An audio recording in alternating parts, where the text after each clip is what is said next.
ایسی دیوی جو دن رات کو تبدیل کیا کرتی تھی، اور ایک ایسا دیوتا جو خوبصورتی اور مال و دولت دیا کرتا تھا۔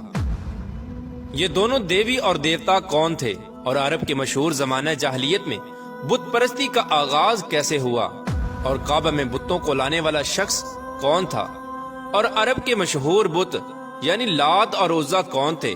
کیا حقیقت میں یہ کوئی انسان تھے؟ اور لات کو خدا کا بیٹا اور عزا کو خدا کی بیٹی کیوں کہا جاتا تھا؟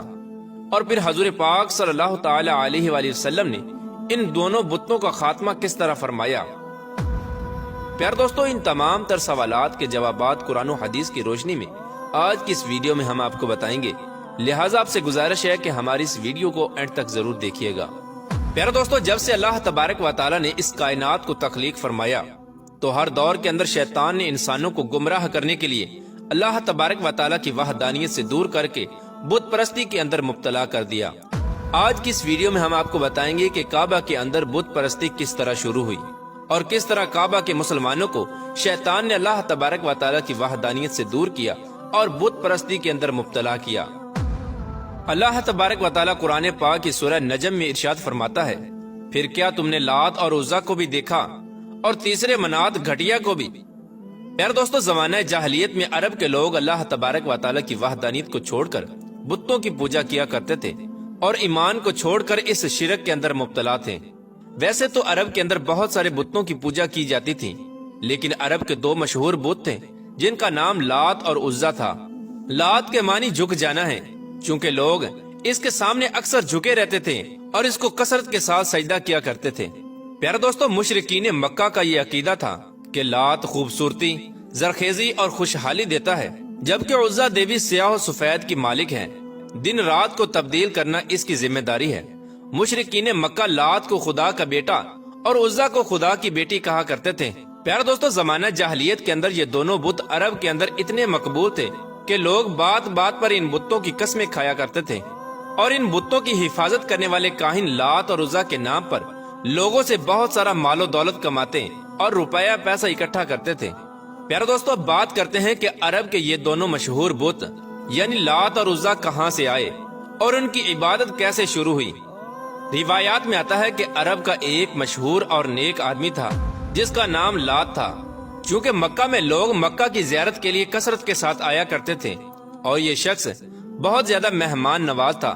یہ آنے جانے والے تمام لوگوں کو ستو پلایا کرتا تھا۔ یہ شخص بہت زیادہ نیک اور ہر کسی کی مدد کرتا تھا۔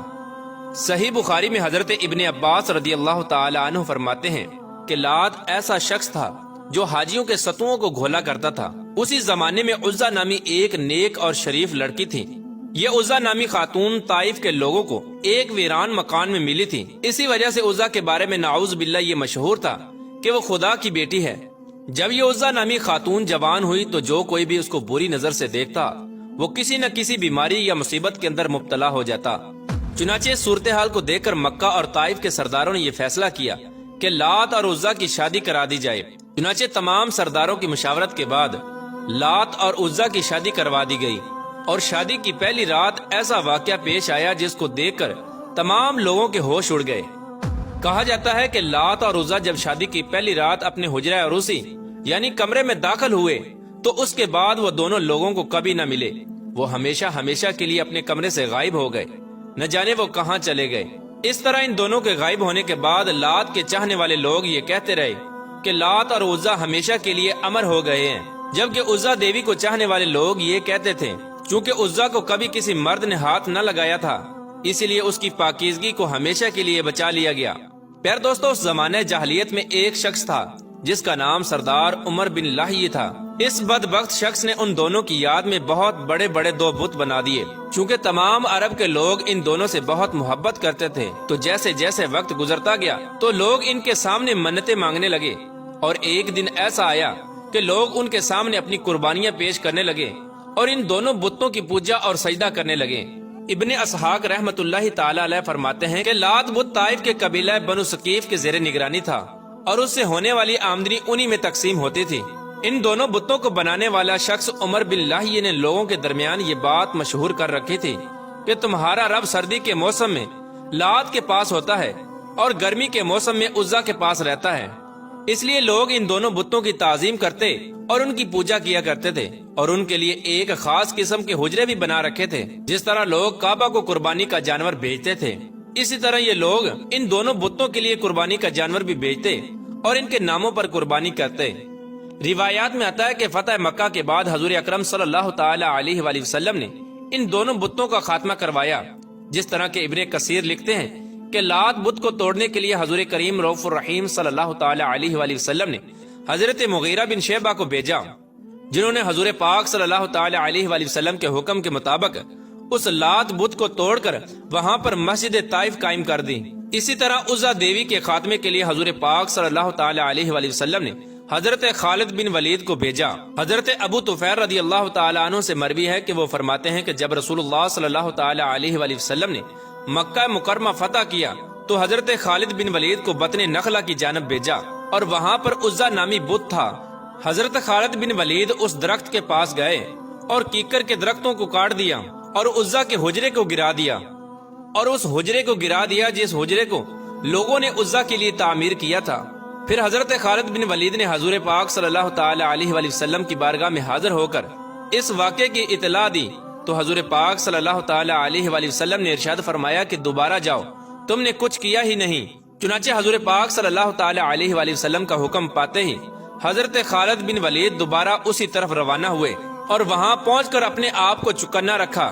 جب مجاوروں نے حضرت خالد بن ولید کو دیکھا تو کہنے لگے کہ عزا عزا، یعنی عزا کو پکارنے لگے۔ چنانچہ اس وقت حضرت خالد بن ولید کے سامنے ایک سیاہ رنگ والی برہنہ عورت ظاہر ہوئی، جس کے بال بکھرے ہوئے تھے اور وہ خاک اڑا رہی تھی۔ پھر حضرت خالد بن ولید نے اس پر تلوار کا وار کیا اور دیکھتے ہی دیکھتے اس چڑیل کے 2 ٹکڑے کر دیے۔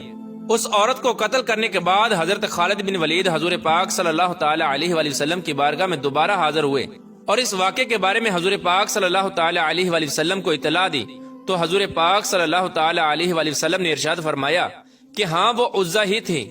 پیارے دوستو، اس طرح عرب کے مشہور اور خاص بت لات اور عزا کو حضور پاک صلی اللہ تعالی علیہ وآلہ وسلم نے دنیا سے ہمیشہ کے لیے ختم کرا دیا اور مکہ کی سرزمین کو پاک سرزمین بنا دیا، اور مکہ کی پاک زمین کو ہمیشہ ہمیشہ کے لیے ان بتوں سے پاک کر دیا۔ اللہ تبارک و تعالی سے دعا ہے کہ اللہ تبارک و تعالی ہمیں حضور پاک صلی اللہ تعالی علیہ وآلہ وسلم کے بتائے ہوئے راستے پر چلنے کی توفیق عطا فرمائے اور ان کی محبت کے اندر جینا مرنا نصیب فرمائے۔